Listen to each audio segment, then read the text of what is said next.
Ladies and gentlemen, hello everyone, welcome back to my YouTube channel. आज हम बनाने वाले एक छोटा सा प्रोजेक्ट जिसके अंदर हम करने वाले हैं वेब स्क्रैपिंग, और उसी वेबसाइट स्क्रैपिंग के ऊपर हम एक टेक्स्ट बेस्ड गेम भी बनाने वाले हैं। तो टेक्स्ट बेस्ड जो गेम होने वाली है वो सिंपली आपको कीबोर्ड से एंटर करना है, ऐसा होगा। कुछ GUI वगैरह हम इसमें यूज नहीं करने वाले हैं क्योंकि ये मेनली वेब स्क्रैपिंग की सीरीज है, तो I want stick to the web scraping.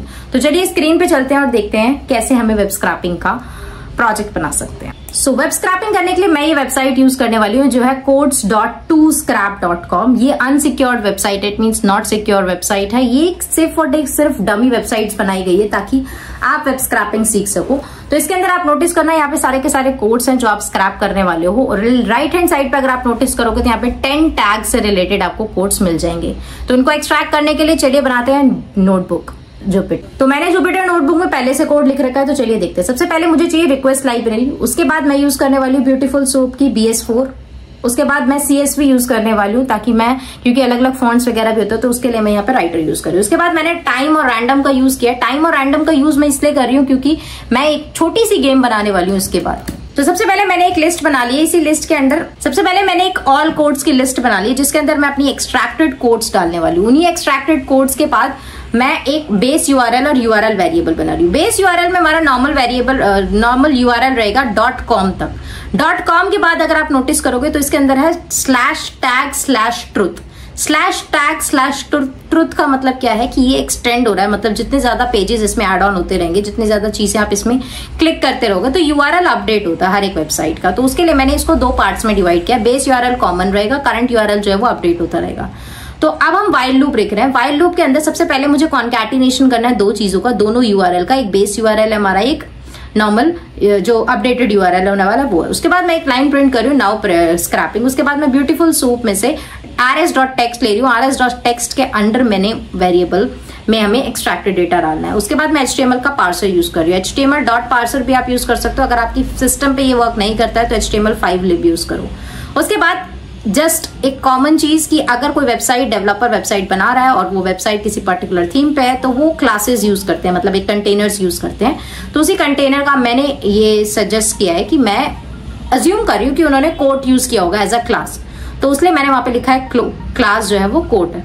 तो अगर आपके केस में क्लास जो डिफरेंट है तो आप चेंज करोगे फाइंड ऑल करने के बाद। उसके बाद मैं एक उसी सेम चीज को रिपीट करने वाली हूँ। कोट्स मतलब बहुत सारे कोट्स हैं एक वेब पेज के ऊपर, उसके ऊपर मैं इटरेट करने वाली हूँ, जिसके लिए मैंने फॉर लूप यूज किया, जिसके अंदर मैं 3 चीजों का यूज कर रही हूँ कि सबसे पहले हमारा टेक्स्ट, फिर ऑथर का बायो लिंक।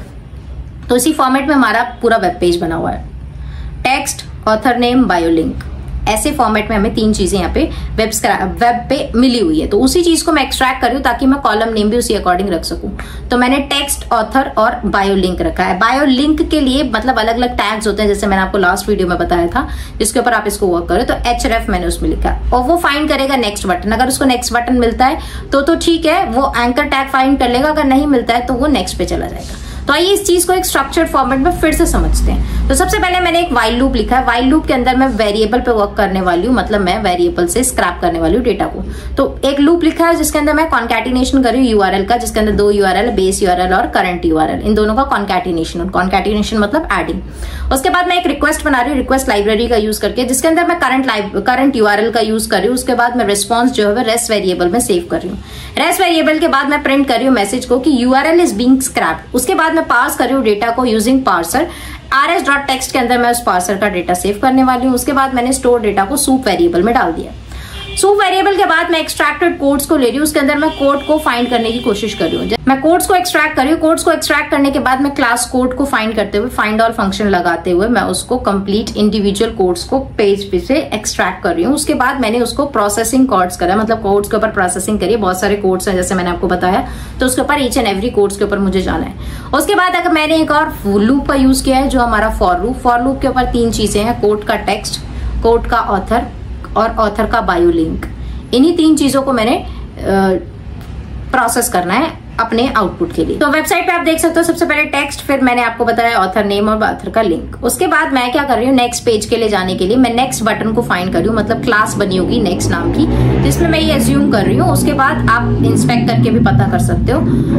और उसके बाद वो फाइंड करेगा एंकर टैग को या फिर href को। href मतलब हाइपर जो लिंक वगैरह उसमें ऐड ऑन होते हैं। उसके बाद अगर वो नहीं मिलता है तो स्टॉप हो जाएगा, 2 मिनट का ब्रेक लेगा, स्लीप होगा और देन वो एग्जिट आउट हो जाएगा। उसके बाद मैंने एक वेरिएबल बनाया कोड, जिसके अंदर मैं चॉइस डाल रही हूँ, जितने भी एक्सट्रैक्टेड कोड्स हैं उन सबको उसमें डाल रही हूँ। उसके बाद मैं एक चॉइस बना रही हूँ कि रैंडमली मैं एक चीज प्रिंट करना चाहती हूँ, मैं सारा डेटा नहीं चाहती हूँ, तो उस चीज के लिए मैंने वहां पे डाला है। तो सबसे पहले जाते हैं, देखते हैं इसको रन करके कि इसका आउटपुट क्या आने वाला है।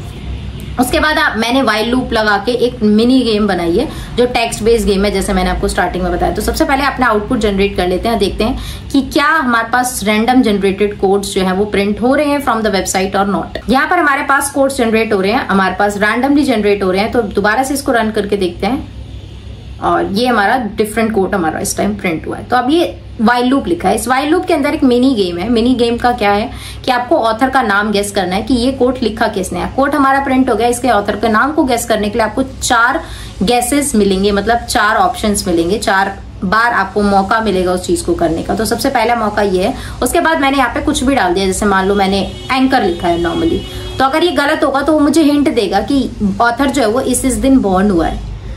अगर मैं दूसरा ऑप्शन डालती हूँ, मैंने कैथ लिखा है, उसके बाद वो मुझे बताएगा कि फर्स्ट नेम का स्टार्टिंग लेटर क्या है। तीसरी बार करती हूँ तो तीसरी बार वो मुझे ऑप्शन देगा, मतलब मुझे हिंट देगा कि लास्ट नेम इससे शुरू होता है। अगर मैं फिर भी इस चीज को पता नहीं लगा पाती और मैं फिर गलत डालती हूँ तो वो मुझे लिखेगा sorry you run out of the guesses, the correct answer is this this this. तो इसी चीज को बनाने के लिए आपने टेक्स्ट बेस्ड काफी गेम्स बनाई होंगी पाइथन में, तो वैसे ही मैंने ये कोड लिखा है जिसकी एक्सप्लेनेशन मैं अभी नहीं दे रही हूँ। तो I hope you have understood this codes and this project. So अगर आपको ये वीडियो अच्छी लगी, don't forget to hit the like button and subscribe to my channel for more videos like this.